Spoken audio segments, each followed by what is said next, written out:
You know, Colin, I like to spend the next hour or so breaking you into little pieces, but I won't because you're bad. You're bad for morale, Colin. Oh, look at you, the sweet little boy from next door, but you don't feel me. Oh no, you're the devil, and you're rotten to the core. And then you're ruining my chances to train some people who might make pretty good podcasters. So why don't we get started? Move it, move it, move it. Hi, and welcome to Seismic Cinema. I'm James. I've probably written an essay on it. Paul's probably watched it in the wrong order. And I hadn't seen it. You haven't seen it? I hadn't seen it before. Oh, you hadn't? You're good. How are you, man? All right? Feeling a bit lousy, to be honest, but got to keep the podcast going, you know. I do appreciate you. Getting the excuses in early if I'm not top of my game. I do appreciate you coming on, mate, and you got your sick bed to do this. Okay, so what we do, folks, is a wee bit of housekeeping. So we are Seismic Cinema, as you know, because you're probably watching or listening to this. But you can follow us on Twitter, Instagram, Threads, TikTok, and Facebook, which is a Facebook page, but also the little community group that we do have there. It's about 143 followers on that. So if you can try and get us on Facebook, then give us a wee follow. You can listen to us on YouTube, Spotify, Apple Podcast, Audible, and Amazon Music. We've had quite a wee upturn on the old YouTube subscribers, Colin. We're sitting at 151 now. Right. It was a long time coming. We're stuck on 148. So give a wee shout out to Joseph and James who subscribed. So thank you, Joseph and James. Not me, but some other James has subscribed to the channel. So thank you. So again, that was your wee call to action last week, man. So again, listen. So next target then, 165. 175. I was going to go 200, but meet in the middle then, 175. Yeah, 175. The small achievable targets, then we'll do that. Yeah.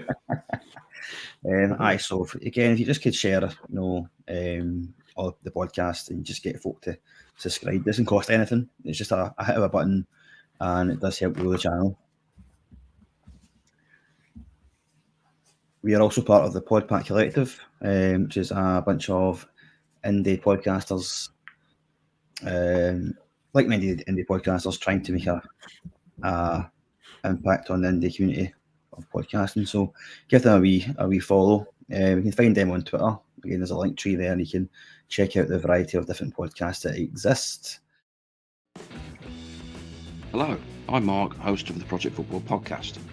If you're into football, even just a little bit, and don't mind a decent slice of football-related randomness and some new music thrown in on the side, then this may well be the podcast for you. My guests discuss their history with the team they support, pick their best 11 in a trip here through time, and pick out moments in football history they'd like to have experienced from a particular individual's point of view in 4-4-U. As well as that, there's a few other guest segments that deliver on the aforementioned randomness in copious amounts. If this sounds like your sort of thing, check out the podcast on all the usual audio platforms, as well as on Twitter/X at proj_foot, Instagram at Project Football Podcast, and on Facebook, if you just search for Project Football Podcast, you'll find us there. Give it a listen, you might even like it.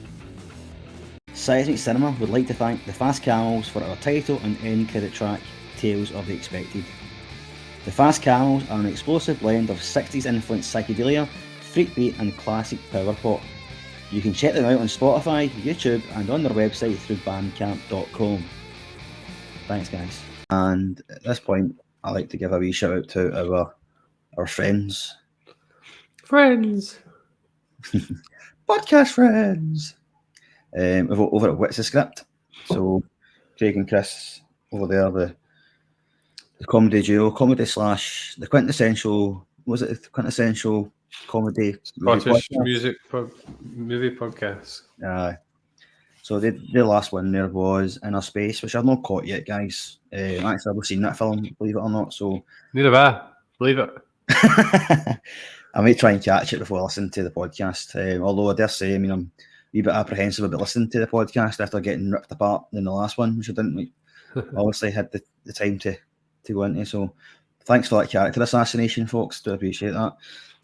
Hello everyone, Chris here, a co-host of the podcast What's the Script. If you're interested in listening to myself and my co-host Craig having a laugh while hosting a movie review podcast, why not give us a listen? We review movies old and new, dropping in fun trivia along the way. We highlight great things in movies as well as not so great things, all in good fun of course. So if you love your movies as much as we do, why not give us a listen? We can be found on most social media websites as well as everywhere you go for podcasts at What's the Script. Thank you. What were our most recent episodes? Well, I was going to get to that, mate. But our Right. most recent episodes. Did I jump the gun? Pun You intended. did, mate. Jumped the Police Academy gun. Our last episodes were Harry Potter and the Prisoner of Azkaban. That was quite a fun podcast to do, mate. A fun episode. Can we like to take this moment just to express my sadness at the passing of Maggie Smith? It was a sad one. Which was about 83 or something like that, was it? It was 89. 89. What a career. What a life. It's a sad passing. Then was it? Prisoner of Azkaban. It was a fun podcast. Enjoyed it. Got a bit of a laugh during that, mate. I managed to listen to it back, so it was good. The impressions. Before that, we did the Dark Knight. It was myself who hosted that again. It's both of them. The Dark Knight and Harry Potter, Prisoner of Azkaban, I've done not too badly on the social. So if you haven't checked them out already, then go back, please, and check them out. We do appreciate it. Is that me now, Colin? I think there was also missed anything? There was Dead Poets Society the week before. Oh, we're going 3 weeks back. All right, okay, so no further. The Dead Poets Society, which was one that Colin hosted. Again, I think a film that's quite close to our hearts in that regard. So very much enjoyed doing those podcasts. And then today we have got a bit of a different direction, I would say, for this one. We've got Police Academy 1984. Okay. So before we go into Police Academy, we segment here of what have you been watching, Colin? To be honest, I've had a bit of a dry patch movie-wise, just a lack of time. Like yourself, I had a school event on Thursday night, so I was in the school late. I've watched my weekly episode of Only Murders in the Building, so that's about 5 or 6 episodes in now. Actually, I'm lying, I did watch a couple of things. What's the word? What's the word for something you're embarrassed by, but it's fun? Guilty pleasure. What a pleasure, aye. So I finished off Emily in Paris season 5, which, in my defence, is a film purely about marketing, so it's very subject specific. So I watched that, and what's the next thing I'm going to watch? I'm going to watch The Penguin. Seen the first episode, mate. I haven't watched it yet, but I do plan to watch it. I'm sure there was another show I caught up on. I watched a wee bit of Dexter last night. Oh, and I checked out the new Suits podcast that Patrick J. Adams and Sarah Rafferty are doing. It's going to be a kind of weekly, not even a watch, because they've never actually watched it before. So I was checking that out as well. There's probably a couple other things, but I'm on holiday soon, so I've got 2 weeks off soon. So hopefully get a few more things watched at that point. 2 weeks off at October, Yeah, jammy. Solid. Well deserved. Penguin, I watched it. I forgot I watched it. I didn't actually note it down. I forgot I watched it. It was good. I enjoyed it. Actually. I won't spoil anything for you, of course. As you know, I'm getting more into Batman over the last couple of years. So I still think the transformation Colin Farrell into Penguin is remarkable, just the way he looks. You know what I mean? Mm-hmm. The viewers and listeners will be happy to know that I've moved on from season 8, episode 1 of Dexter. I am now on season 8, episode 4 of Dexter. So I've progressed a little bit. So again, I've seen it before, but it's been about 20 years.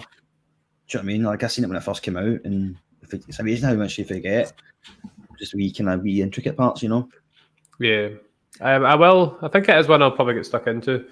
I think sometimes when you're watching a show that has so many seasons, it's a bit daunting at the start, but I'm sure it'd be worth it. Did you just say we want to get stuck into? That's a pretty good pun. No. Didn't mean it though. Do you know what I think we should do? This is something me and Paul used to do back in the day. It's not like compulsory, you don't have to watch it, but it'd be fun to just give each other a movie that the other hasn't seen to go and watch. And if you don't manage to watch it, no big deal. But do you know what I mean? We don't need to jump into it right this second, but we can maybe think about it as we're going along. Aye, I think we could do that then. Next segment. You must watch this film. We'll call it something a bit more kind of jazzy. You'll have it easier than me because you'll have a big selection of films that I won't have watched to choose. So, aye. But you have which films I've not seen. Do you know what I mean? I know it's that's the whole catchphrase, but you seen Baby Driver? Aye, seen that. I'm out then. I had Lost in the background while I'm working away at home from home. Do you know what I mean? Well, not from home, just at night. That is working from home. Aye. Technically. So I'm on with season 4 of that now, so it's starting to get into the mystery of the whole island again. So I had the second part of the pilot on when I was doing some schoolwork yesterday. Excellent. And obviously I'll be watching Police Academy because that's today's review. Well, granted, I just did see it. I mean, obviously a bit late in recording this episode, so I did see it about a week ago, maybe give or take. But I did my notes on it anyway. I was prepared.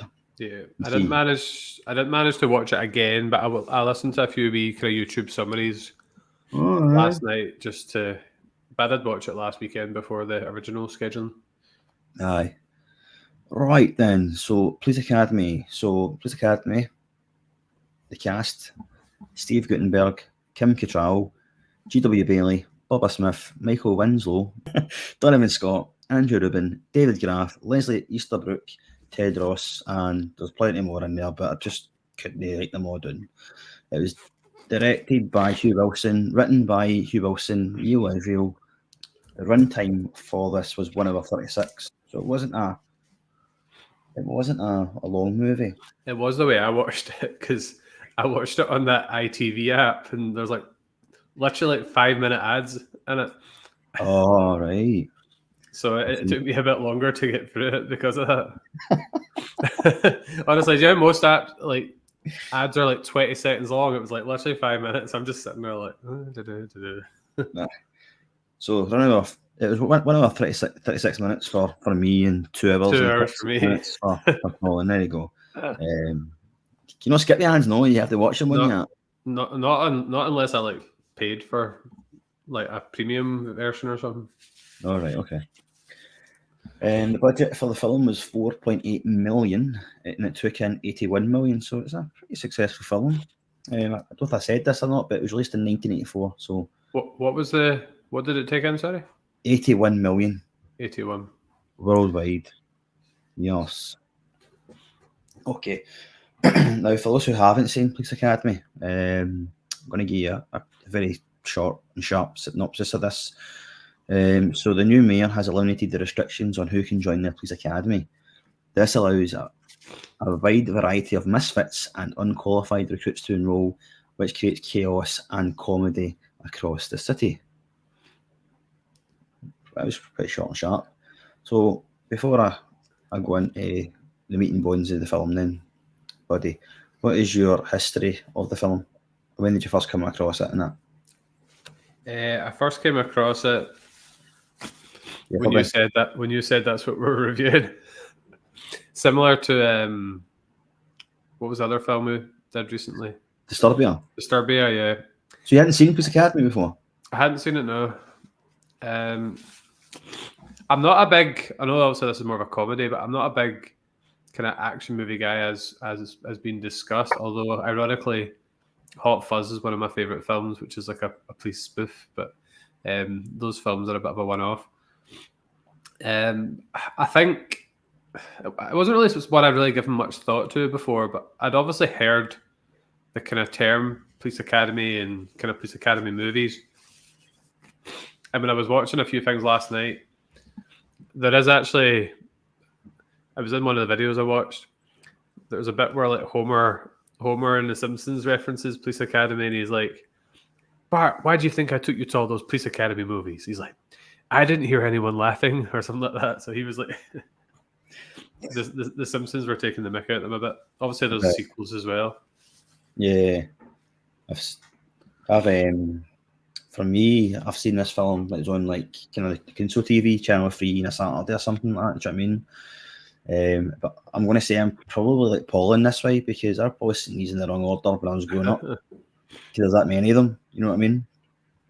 So I don't know. One that always comes to mind is this one here, Police Academy, 1984, and then there's the Mission to Moscow. There's always one that kind of pops up and kind of I remember things from.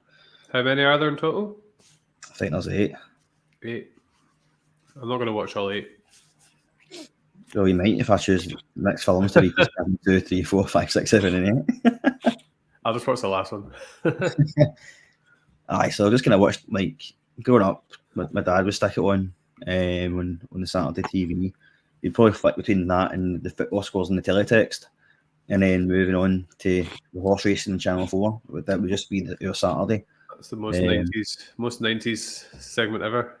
I know, then my mum would go to the supermarket. I would go, maybe I would sometimes go away and I'd come back and watch it. Do you know what I mean? That's 90s. Me growing up in the 90s. That's Saturday afternoon.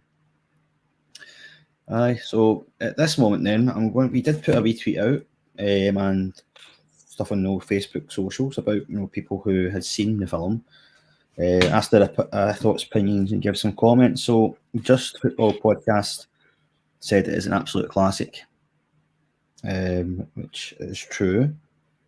Craig at What's the Script Podcast, to quote Andy McAnally, no excuse, good personal friend of mine. My most quoted film: Mahoney, Lassard, Harris, Tackleberry, Thompson, Hightower, Jones, Hooks, Spangler, George, Barber, Callahan, Copeland, Blanks, and the Blue Oyster Bar. You just could have rhymed off everything from the film. Spoilers. Absolute classic. So another absolute classic from Craig there. And last but not least, Who Takes the Socks Off Podcast said, absolutely loved it. From Jones making his sound effects to the captain getting her on stage. You very believe that? I was wondering how you're going to tackle that, but to be fair, I didn't actually read the comment. You could just say it was a prank. Aye. I should have read the comment before. Due diligence. He got pranked. You got pranked on stage. The whole film is a triumph. When I was watching this film, I was like, I wonder how we're going to tackle this. Obviously, we're quite a PC podcast, you know. I should have read that tweet before I actually started to read it. That's a rookie error. You just had your list that moment, I think.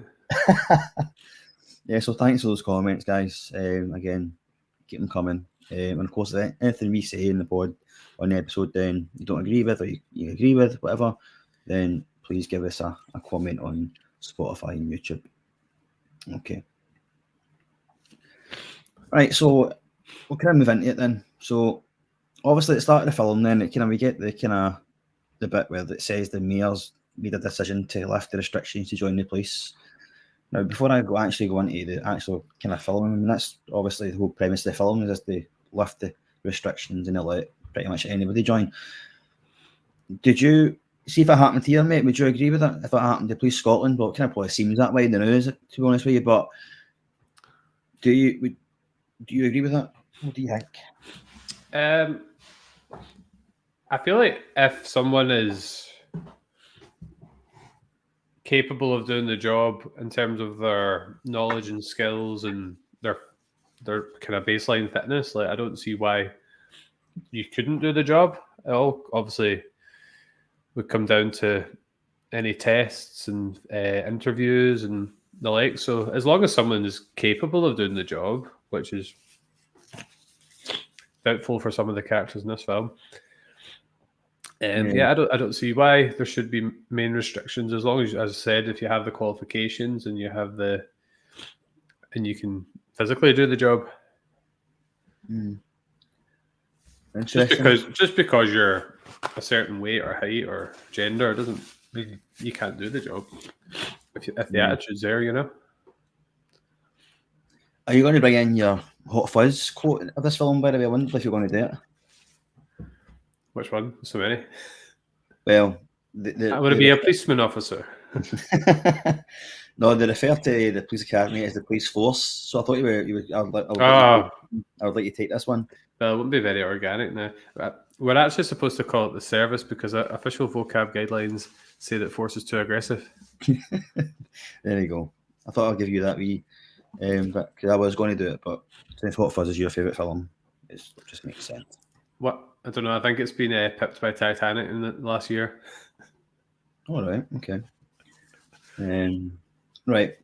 We did a podcast on that and Hot Fuzz. I wasn't there for Hot Fuzz. What's the script where? Well, were they? Aye. It's before my time then. That was our first collaboration. Yeah. Aye. You stick that up your arse then. Anyway, so as the film goes on, we kind of get a wee montage of the police recruits. You know, so we get a bit more backstory with some others, but we get Hightower. He's a former florist with immense strength, a very quiet demeanour. We've got Lavelle Jones, a quirky character with sound effects. Eugene Tackleberry, a gun nut, I would say, a bit overzealous. I think he's probably the most questionable of them all. Laverne Hooks, a very quiet, timid, softly spoken lady, and Karen Thompson, a wealthy, attractive woman looking for excitement. We've got Leslie Barber as well, a very timid man who works in a photo booth who's open to bullying. See, obviously, I've missed out Mahoney here, but he works he's a valet, doesn't he? And he's kind of he's got a series of offences, and he's kind of in and out the police, or the police, I should say, station quite a lot. So, see this scene here. What did you think of this one? Was it a good wee quick introduction to the characters, or what you might see? Did it give you a flavour of what to expect? I quite liked it. I liked when the guy was being rude to him, so he just took his car and just parked it in the most unlikely of spots. I liked the one. I think it was it Leslie? Was it him that was in the kind of van, or the ticket booth, or whatever it was? Aye. And then photo booth. He ends up in the water, and he's like, "I don't care, I'm joining the police." And then the current kind of takes him to the other side, and they all run to the other side of the bridge to see what he's going to say. Quite like that bit. I like the bit where the guy's basically joining. I can't remember which character it was, but he's basically joining the police to get away from his wife. And she just jumps. She just jumps in the car, and he just keeps driving. I missed that bit out. I missed that guy out, so I did.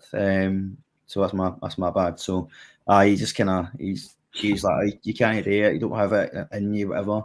And he just ran away from her, and she's kind of jumping the backs, jumping the hedges, and to try to stop him. We're going. But do you not see her later when they arrive at the police academy? She just falls off the car. Aye. When they arrive, because it's quite good. Because Karen's in the car with I think it's her dad, and then you see the other car going past with her just on the bonnet. I know. She doesn't notice her at first, and then she turns around and kind of sees it. It's just it's just full of slapstick comedy. This film, isn't it? I wasn't quite sure what the going in, what kind of genre it was, whether it was more serious or whether it was more lighthearted. But obviously, within a couple of minutes,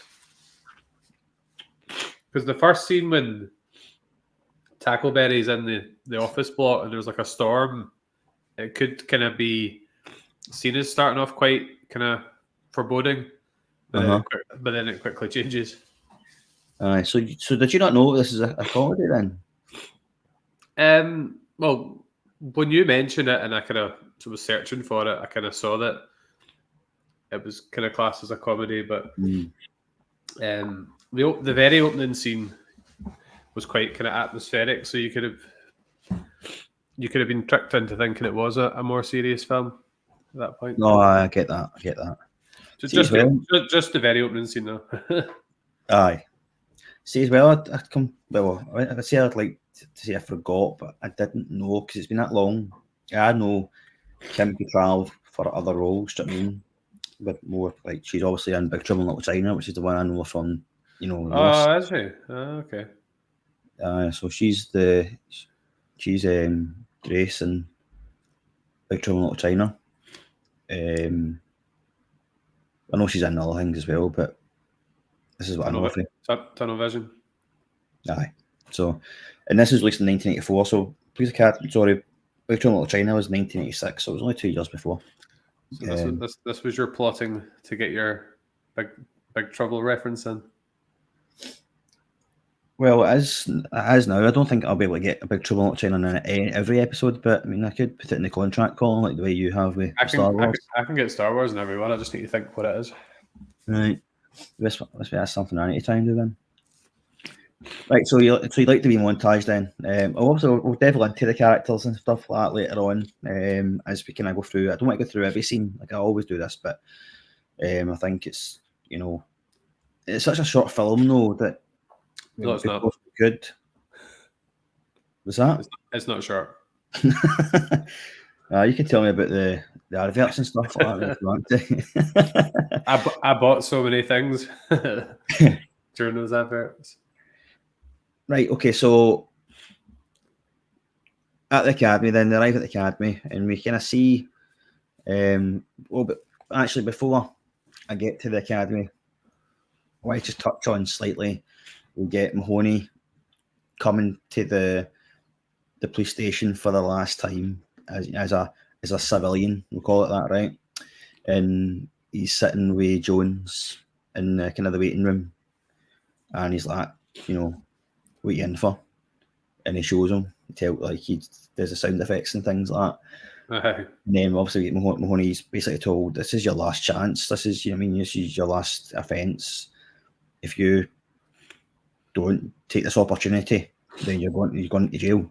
So it's got a wee link to Disturbia there. That's basically what he was told at the start of the film. That's right, yeah. So he basically Seismic Cinema verse. There you go, exactly, mate. I wouldn't have actually put that together, but well done. So reluctantly goes to the police academy. So that was a wee introduction to Jones and a wee kind of more of an introduction to Mahoney. So what did you think that, just quickly, mate, that wee scene there? Because obviously you seen what Jones could do. He quickly became a really favourite of mine. Spoiler alert, but what did you think of that scene? He was certainly quite a unique character. He's not really one I've ever seen before. Like, that's probably the first time I've ever seen somebody do those kind of noises on such a consistent basis. So he was certainly interesting. Obviously it's setting up a kind of a legacy kind of feel, doesn't it? Like how he's obviously got a well-known dad who knew like the police officer and things like that, and it's kind of setting him up as someone who, like, it's quite obvious in a sense that he was going to have a character arc where he went from wanting to get kicked out to wanting to succeed. Like, that was obviously, if that didn't happen, it would have been a bit dull, wouldn't it? So I think it does set the scene in terms of, like, he's got a bit of a backstory, and yeah, and obviously it introduces you to the other character as well. Aye. It was just because obviously it phrases him as like the main character, doesn't it? Aye, that is because obviously you don't really know who the main character is, because obviously it's a kind of montage scene. But when you get to the police station, you see him with Jones, and what the condition was that Jones went with him, really, because he he was just standing outside because he wasn't part of the whole the montage at the start. He just found him at the police station. Aye. He makes him. He's like, "What you in for?" And he got the noises of the machine gun, and they're all ducking under the desks and all that. So it was quite good. Do you think he like vouched for him because he's like, oh, these sound effects could come in useful and get me chucked out? Well, potentially, but that's what he wanted, didn't it? He wanted chucked out. He couldn't quit. Obviously, that was the condition as well. He couldn't quit, and he could get chucked out. But possibly, mate. But I think he obviously struck up a relationship with him just with that 5 minutes of chatting to him. I think, you know. Could I quickly share a couple of wee like character things I found out from watching a couple of videos last night? Of course, you can. They're relevant to this point. So, is it Michael Winslow? Was it Winslow? Aye. Yeah. So the role of Jones was created specifically for him. Right. I heard in one of the videos I watched, and the other one was is it Hook's? Aye. Her name? Yeah. She based her voice off of Michael Jackson's voice. Ah, interesting. Good. There you go. That was just a couple of things that I picked up when watching a few clips last night. Thank you. You can pipe up, mate, if you come across any other ones that we talk about. Right, so training. Right, so the police academy recruits, we'll call them recruits, start their training. It kind of ranges from physical training to, gun handling and things like that. There's a few things I kind of wanted to, we do see more and more characters as the training occurs. So a lot of them fail in the physical exercises. So you got the running part, you've got the kind of the larger life character, shall we say, who can't really run. We've got Hightower who struggles to fit in a police car. I need to try and stop that. I try to always say police, but that's just a Glaswegian term for police. So if I do slip up, then that's what it means. Okay, the subtitles and translating software will take that through. So they recognise your voice. So he struggles to fit in a police car. We get Mahoney, who's just obviously doing everything he can to, get out of doing any duties. Jones, who makes sounds of gunfire, squelching noises and stuff like that when the sergeants are kind of walking. But that's just some of that. I mean, there's loads, and I can go through them all, but really, in a more kind of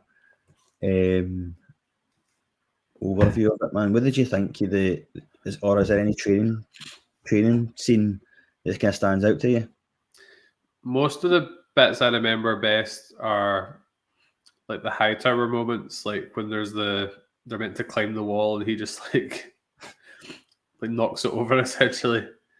And the scene obviously where Mahoney taught Hightower to drive. And like the bit you mentioned it, he can't fit in the car, so he just tears the back seat out. Aye. But there's obviously, that's why when I was thinking about this film, I was like, in terms of analysis, it's obviously a lot of like silliness, daftness, but it obviously touches on a lot of the big issues, like the reason why Hightower gets chucked out initially. Obviously touches on quite a big theme, and it's obviously there's a lot of language you probably wouldn't be able to put in a modern film like this. This is probably like the classic film that probably couldn't be made in 2024, I would say, in a lot of ways. I know. I mean, especially with that scene in particular, obviously with the racism and all that coming through, and that's why I get chucked out because you could all see, do you know what I mean, like that scene there. As soon as he says that, it's like, you know, they all look around at Hightower, and he's not taking any nonsense. He's just coming through, and he's got one aim, and that's just to, you know, take that wee guy out. I know it's not his personality, but Jones is in that scene too, and he doesn't. But he's obviously not a fighter. But no, but I think at the same time, like Hightower, he's a, you know, a quiet guy, but they still looked at him like a leader. I know he was the main character as such. My favourite character, spoilers. Who, Hightower? Aye. Yeah, he's good. But Mahoney was the main character, obviously, but I think Hightower was potentially the leader because they all looked at him for kind of reassurance and things, and just. But Mahoney wasn't himself. Like he wanted chucked out. He couldn't lead those guys. So when Hightower was expelled, thrown out the academy, that's when I think things started to change for him. I mean, like he that realization that he had to, you know, that they weren't thrown out. He wanted to help the others, and he became that leader just but because of Hightower. His crush on Karen was obviously a big part in that as well. Aye. Well, yeah, I thought Hooks also had a. Is it Hooks or Hooks? Hook or Hooks? Hooks. I thought she had a really good arc as well, because she's obviously very kind of mouse-like in terms of quiet and timid, but I think she kind of starts to push herself out of her comfort zone as the film goes on. Aye. She builds relationships. But to answer your original question, Hightower knocking over the walls, the bit that stands out most to me. Obviously, the shooting range scenes are funny too. The Hightower moment where he obviously got the rope and he pulls it through the ceiling and the ceiling collapses. I mean, it just shows how, you know, like if they had loads of Hightowers, I mean, the streets would be clean. You know what I mean? But it just shows you. I think it's obviously the diverse characters probably show what a workplace is as well. Do you know what I mean? Like every workplace in the world has got a bunch of diverse characters. Do you know what I mean? Where you potentially go, like, I don't know, I'm almost like, I'm just kind of generalizing here, right? But there'll be people who go to the gym who are like pure nutritionists. There's like quiet people who are very reserved, introverted. You get, you know, the loud people who are dead loud, and it's all about me all the time. The angry people. There's angry people as well, grumpy people like me, probably. Nah, but like there's so I think it's, you know, that police academy, that workplace maybe represents other workplaces across the world. Just thought we'd throw that in there. Do you know how I said earlier that obviously this wouldn't be made nowadays, which I would stand by, but it's not like Hightower just took the racist remark and left it at that. It also showed that it showed the consequences of that kind of behaviour. So it wasn't just like throwing the words out there for the sake of it. There was obviously a point to it, and that some of the characters were going to react to it. Well, that's it. There are consequences for actions. Do you know what I mean? See as well, right? I don't agree with the fact that like films can't be like that. I think if it's done correctly, then it should be. Do you know what I mean? I don't think we should be hiding away under the politically correct umbrella, because at the end of the day, either things are factually, well, these things actually happened, right? So it's part of history. But at the same time, people have to know that this exists in the world as well, and there are consequences, like you say. So, and it does. I suppose it shows progression to where the world is at now, where there is a lot more respect in most places, and like businesses have policies in place to protect people from that kind of behaviour as well. Indeed. I want to just touch on Tackleberry's gun scene. Which that one? Was the one when Yeah, I know what which you one, mean. Yeah. it was so, he's just taking the gun, he puts his shades on. He's like, what does he say again? He says, come with me or something like that. Because everyone else has been told what to do, so he just kind of flipped it on his head and kind of put himself in charge.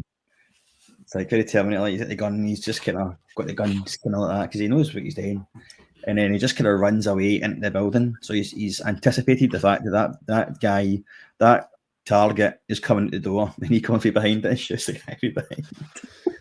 There's a bit at the end of the film where he's dead sad, and so's like, "What's up with him?" He missed out on like a shootout or something like that. He's just really depressed. That's right. But even that, it's played for humor. But this guy's got serious issues, serious violence tendencies. Like he shouldn't even have been a security guard, never been a police officer. Well, he sleeps with a gun under his pillow. Do you know what I mean? So it's. I think it was it Leslie in the same scene where he just doesn't know how to hold the gun, and then everyone's just like ducking for cover. Aye, because the gun goes off in different directions, doesn't it? And they're all like, oof, and then he points the gun to them, and they're all ducking. I'd say that segment, the one with where Hightower takes out who is it he takes out? It's one of the two guys that get made like supervisor kind of guys, like Copeland or Blanks. Is that the way they're kind of Blanks? I think those two scenes and the opening segment, I'd say they're maybe like the three most standout scenes for me. Aye, the kind of introduction to the characters. I think it's time to introduce Harris now. So in Lassard as well. I'll bring them both in. Very, they're quite high in the police. He's a commander, isn't he? Lassard, and Harris is lieutenant. So Lieutenant Harris is basically in charge of the recruits. He's kind of doing the training. He's the Lewis Lit. Aye, right, and he is. For what I've seen anyway for the pilot episode of Suits.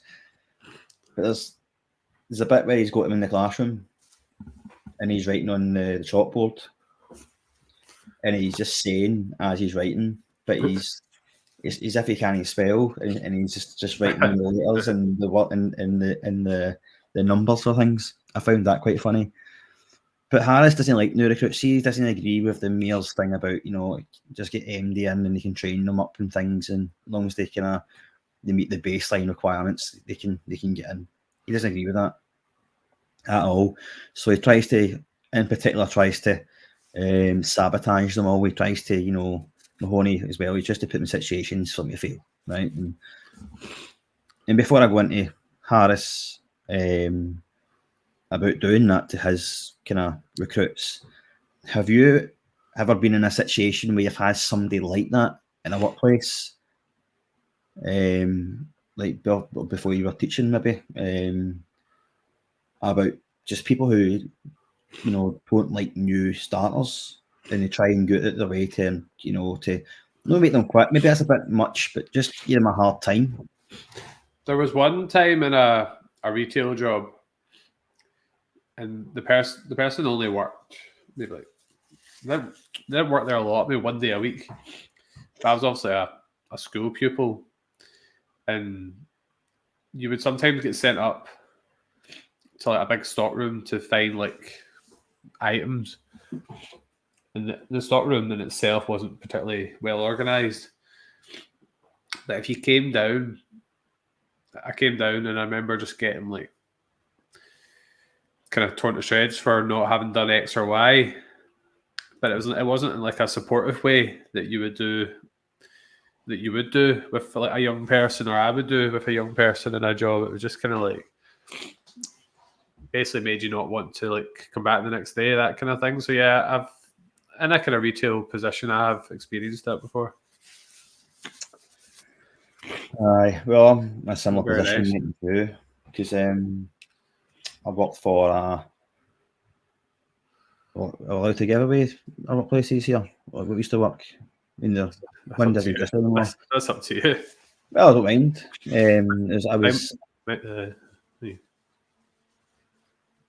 No, you go. Doesn't matter when you go. I worked at Argos site and I was 16, right? So maybe 17 actually. I was in fifth year. And there was just one arsehole in there. Hope they're not listening. I doubt they will be, but if they are, you're an arsehole. So basically, but they're just playing tricks on you, do you know what I mean? As if you, so it'd be like one who would just be relentless and you'd be like, ah, right, you need to go and get this, you need to go and get that. And I worked in the stock room. So I was getting the tickets off the printer and I would go to the stock room and I would go to the shelf and pick them off and that. And he would always go, that's the wrong one, but it's the right number. And said, no, it's the wrong one. Just wee things like that. But then he would be like, oh, go and get, like, I'm sure you get this in different, other workplaces as well, not just here. Do you know what I mean? But that ticket's there if it's for tartan paint. Go and get the tartan paint. Do you know what I mean? Aye. And I'm going, I'm daft. Did you fall for it? No, I didn't fall for it, but I'm like, what? And it's just, I don't know. Coy's obviously a lot older than me. He just treated me like a mug. Do you know what I mean? That was only 16, 17 at the time. But that just shows you. You don't forget these things either. Well, clearly, do you know what I mean? Yeah. So, Matthew, you're an arsehole. Okay, so, but I mean, there's people are like that, do you know what I mean? And for some reason, I don't know, just don't want him to succeed. But obviously, Mahoney had previous, didn't he? So he just wanted to weed him out, sets traps to make sure, he broke the rules to try and make it more difficult. So, on Harris then, how did you take him as a character? Did you like him? Did you think he was funny? Did you agree with his methods? I feel it was comical in like a kind of cartoonish villain sort of way, but I also didn't really like his approach. Obviously, as the film goes on, he starts to see that they're not all so bad, and obviously, like Hightower essentially helps save him in the end. But what was interesting about Harris and what kind of stuck out for me was maybe he was treated badly when he first started, and he's just kind of taking his anger out on other people. There's that aspect as well. Well, there is that. That's right. I quite liked Harris's character, to be honest with you, mate. I know he was a bit of a maybe. I've just called the person an arsehole who I worked with, but I like this character. Obviously, it's funny. I don't think it's right treating people like that. Obviously, I think it's very wrong. But I think in terms of the movie, there was some comedic moments in there that he that went against Harris. So obviously, you've got the megaphone bit with the boot polish, wasn't it? And then you've got you see stuck up the horse's arse as well. It was a funny moment in it. He gets his comeuppance, I suppose. Aye, so definitely. So that was good. He does kind of turn because he also knows they're not all bad and they've got good hearts. Do you know what I mean? They've got good hearts, and you mentioned as well that he was quite mean to them all individually, just to try and weed them out. Do you know what I mean? Because it shows their resilience, doesn't it? That they stuck there and managed to kind of get to the end of the film. It's ironic that the two that do get kicked out are the ones that essentially saved the day in the end. Aye, that's true. So, Stone Harris, obviously Harris recruits kind of these two kind of two police recruits, goons. He thinks he's the spies to make sure he wants to know what they're doing at all times. Why does he pick them in the end again? Is there a reason? He just walked into their dorm, didn't he? And I think they showed him respect. Like they were. I don't know if there's a kind of, I don't know, a underlying issue there, like with how he's picked maybe they've got well-known parents or something as well. No, do you know what it was? I think what happened was they told him to get a haircut. Did they know? And he went and got haircuts and they took it seriously. So they got but they went inadvertently went to the barber and just take it all off, is what they said. and then he takes it all off. So they've walked back into the police academy with a skinhead, thinking these guys are taking it seriously. So I can count on these guys. The other guy who's there just got like a wee trim. Aye, the Spanish boy. Aye. Jorge. Aye, but obviously he excuse me, recruited them to get a spy on them, and there's a party happening. And I think it's rude not to mention this scene. It's a party happening. Sorry? Where is it? The party's in the beach. That was a joke, because the scene where they're trying to find out what the party is, yeah. Still gonna finish my coffee yet, mate. Right. So I find out where the party is, and where is the party actually? Where did they tell them the party is? In the Blue Oyster? Blue Oyster. Which is where you also might find what's the script.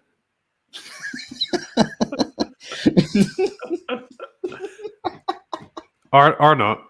Or not.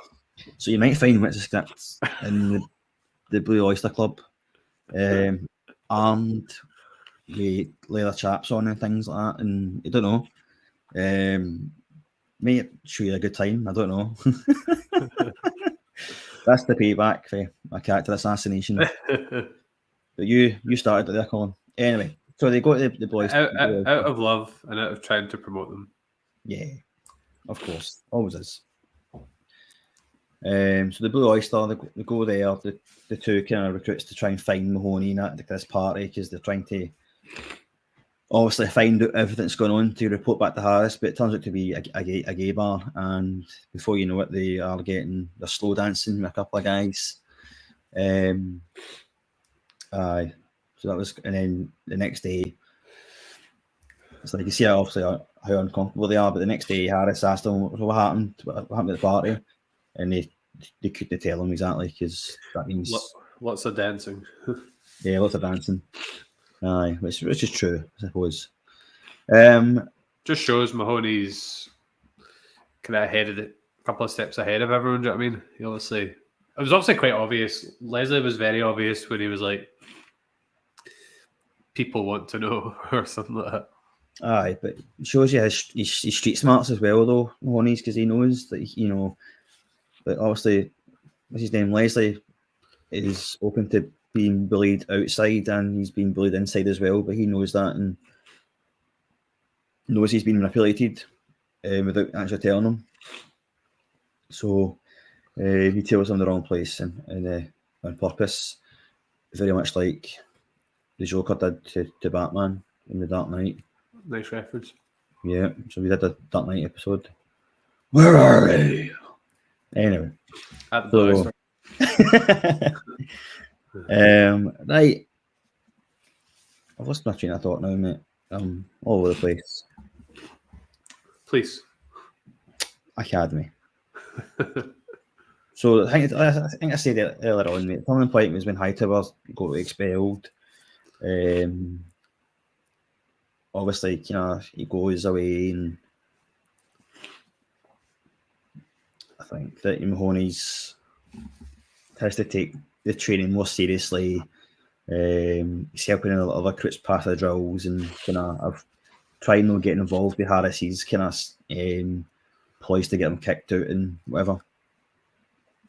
So he shifts from the class clown to a more trying to be more responsible, which I think I wasn't a class clown at school by any stretch of imagination, but I wasn't the most head down study type person in school until I got to my 5th or 6th year. I took things seriously, and I knew what I wanted to do, type of thing. So it's good that he took control, because they lost that figure, Hightower. There was nobody to turn to, so he showed that he genuinely cared about him succeeding, as well as his pals that he's took under his wing. Yeah, that was a nice segment when he was teaching him how to drive and stuff. I know.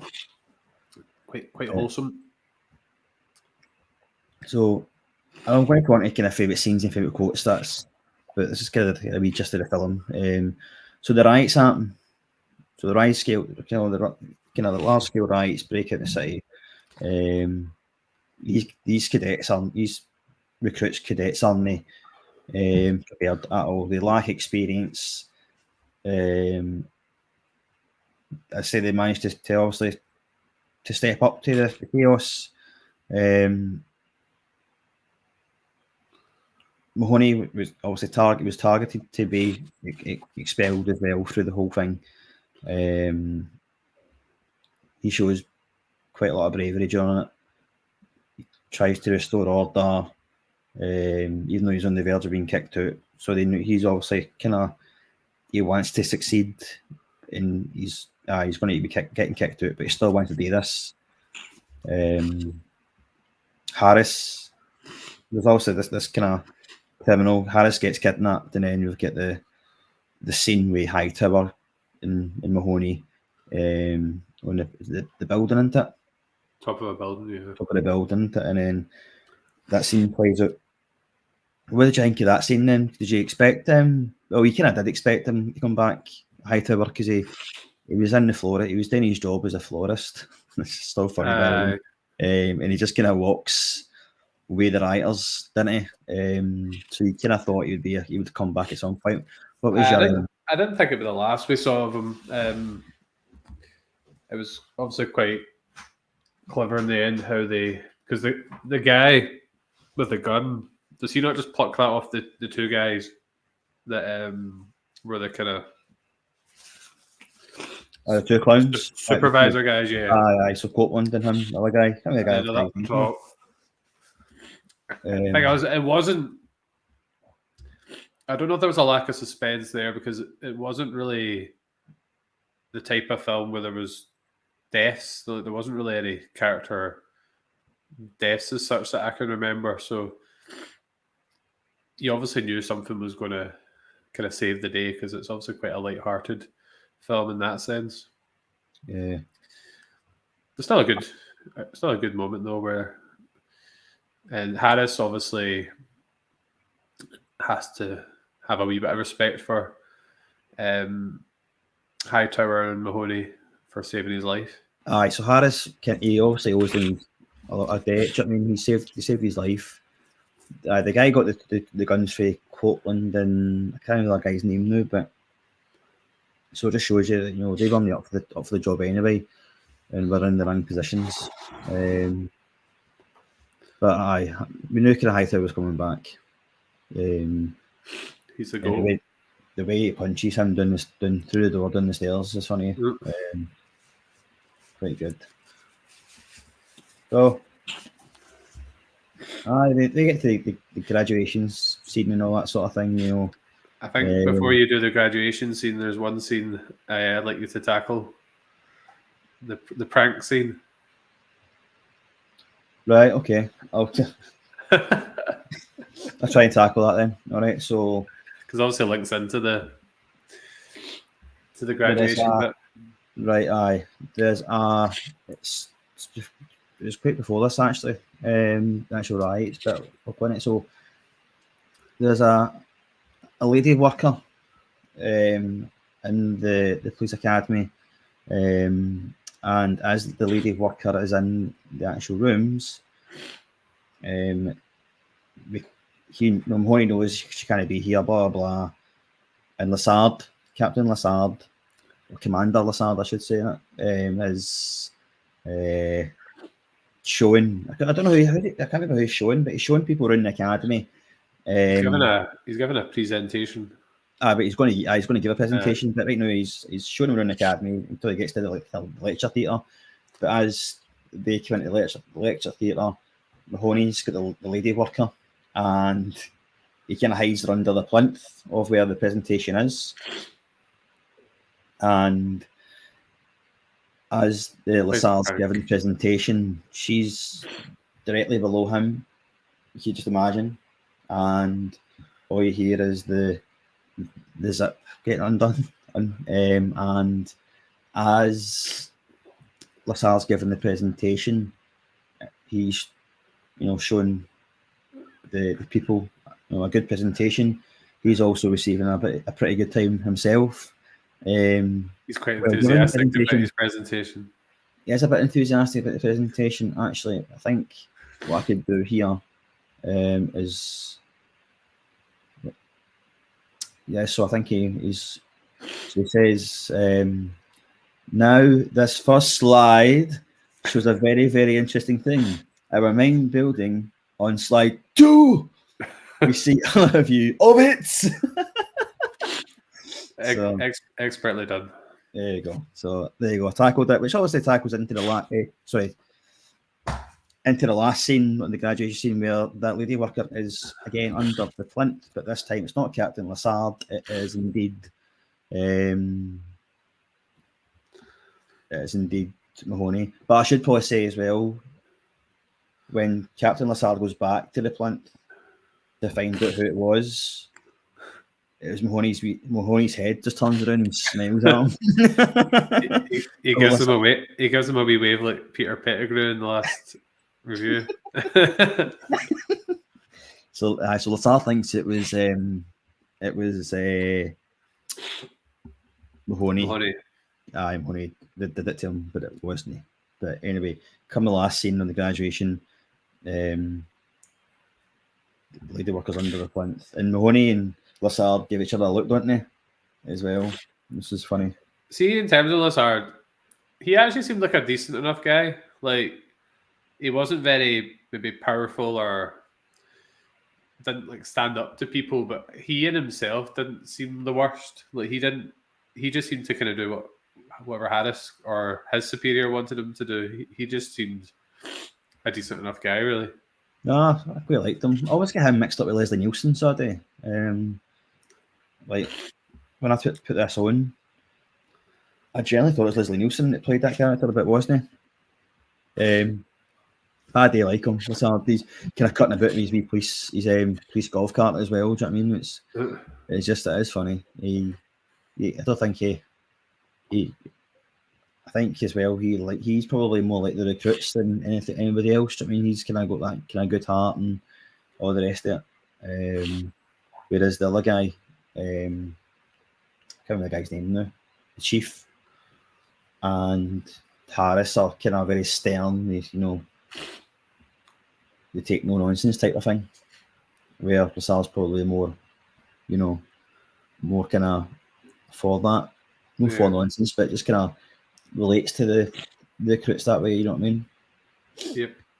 So, I know we've touched on a few scenes, mate, but is there any scenes that you jump out to you, mate, that you want to mention? That are maybe not mentioned? Maybe Jones or anything like that?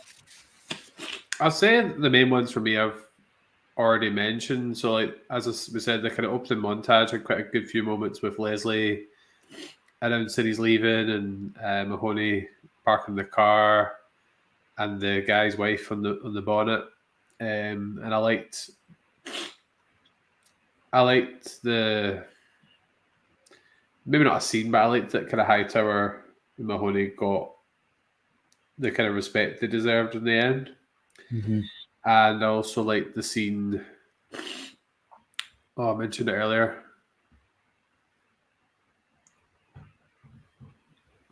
Just the Hightower's moments, I suppose, when he pulls the rope out of the roof, as we mentioned, and the wall. When he pulls the seat out of the car and things like that. So they're more like character moments rather than actual scenes, I would say. Aye. I mean, I mentioned a lot. There's one that I laughed at, like doubled over, and it's when the chief and you've got Lassard and Harris at the room at the start, and they're looking out the window. Then it's like they're looking at the new recruits, and also it shows you the chief. I can't remember the guy's name now. I can see him, but he's just shows you how kind of old school he is, and things aren't changing. Do you know what I mean? For him, the mayor who wants to do this is all for change. He hates it, so he says something like they used to be the right colour, the right height, the right weight, and they all had Johnsons. And he goes, she's like, Johnsons? And he goes, he points to his Johnson. And he goes, oh, yes. And There were Johnsons as far as the eye can see. And it was a lovely slide it was. So that was good, that bit. There's also the scene where Tony, go, mate. I was just going to say we didn't end up touching on George Martin because he had quite a few scenes in the film as well. Well, you take it away then, mate. You take it away here. Well, he arrives, and I think he's probably the first person Mahoney speaks to at the academy, and he's obviously in a car full of girls, and it's a recurring theme that he's with lots of girls, because there's when he starts to develop feelings for somebody later on, they're like amazed that he was only talking about one woman, but then it turns out he's not actually. Was it Spanish he's pretending to be? He might be Spanish, aye. But it turns out he was just plain old American George Martin, and he was just using the accent to like attract the females. And then he obviously starts developing feelings for, what was the character's name again? The female instructor. Callahan. Yeah. And then like, his character changes from that point, and he basically he's just obsessed with her, because he keeps sneaking into like the female cadets like rooms, like dressed as a female and things like that. So just thought he was kind of worth touching on. No, I forgot about him, mate. To be honest with you, I like him because it was Mahoney's like, your accent keeps rapping. Yeah, was it? And that's where he cottons onto that fact, and he tells him he's American, and he only puts on the accent to get the girls. He was a bit of comic relief, I would say, alongside the likes of Leslie and Jones. Aye, I suppose most of the characters are comic relief in this film. No, that's true. That's true. No, he does kind of falls for Callahan, doesn't he? She sees him into the dorm rooms, and then she wanted a wee look-see as well, I suppose. And the moment he goes in and chaps the door, it's her that's behind it, and then it all started from there. So there's the moment where, I can't remember if it's Mahoney, he's like wrestling with her, and then it's like, right, who wants a shot next? And just everyone's hand goes up. Yeah, that's right, aye. It really puts up, because she's basically on top of him on his face, and they all want to be next. That was funny. I want to just kind of touch on Jones, mate. I think Jones is probably my favourite character. I do like Hightower too, to be honest with you, so it's very hard to split them both. But Jones, one scene in particular, mate, is when Harris is walking past his room, and Jones is kind of mimicking playing a computer game. It's like Space Invaders or something like that. But the sounds that guy makes.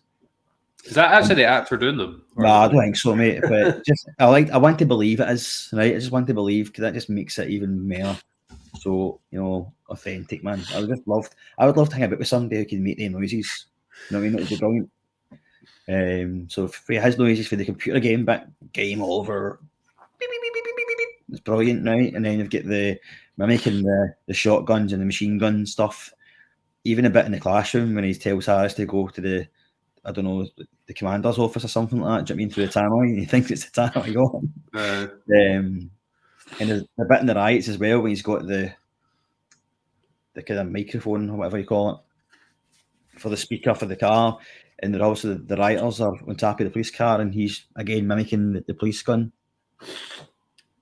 And even the bit where he does the horse sound after Harris is like just after he said get stuck up the horse's arse. Do you know what I mean? So that was good, mate. Do you think you could do a good Chewbacca impersonation? I think he could, because I was struggling for a Star Wars reference, and I just had to I had to phone it in, that's fine. It's not organic. It's not really as organic, mate, but I get it, man. Don't let the fans down. No. There's the bit as well where Lieutenant Harris goes like that to Hooks. He's like, "What the hell are you doing here?" And she's like, "I want to be a police officer. What? I can't hear you. A few good exchanges, mate, with Harris and Mahoney as well. When he goes like that, Mahoney, no, remember, nobody screws with me. And he goes, well, maybe you'll meet the right girl, and that'll all change. He's quick-witted. Yeah. So, any more, mate, before we give our seismic scores? No, I'm dead on my feet right now. Right, we'll call it a day then. Struggling. I'm sure the listeners, mate, and the viewers will appreciate you coming out your sick bed, I should say, mate. I was already out. I was already up, but I feel a bit lousy. Right, so, Colin, Seismic Stars, what are you getting out of 10, buddy? It's an interesting one because it's not a film that there's a lot of depth to, if that makes sense. But obviously, that's not its purpose. So I'm just ranking it on purely entertainment and character level. So I'll probably go 7, because also I didn't see this in the 90s. I saw it last week, so it's obviously going to hit. It's obviously going to hit slightly differently, but I think despite all the ads I had to watch, there's enough kind of good characters and funny moments for it to be a kind of worthwhile watch, you know. One thing I've got to actually say at the start of the episode was that the IMDb scoring, which is not going to affect mine because mine's a 7, so I'm going to give it a 7 as well, mate. I agree with you. Although I did see it in the 90s. I think it got 6.7 on IMDb. I probably should have said that at the start of the episode that I didn't forgot. I do apologise.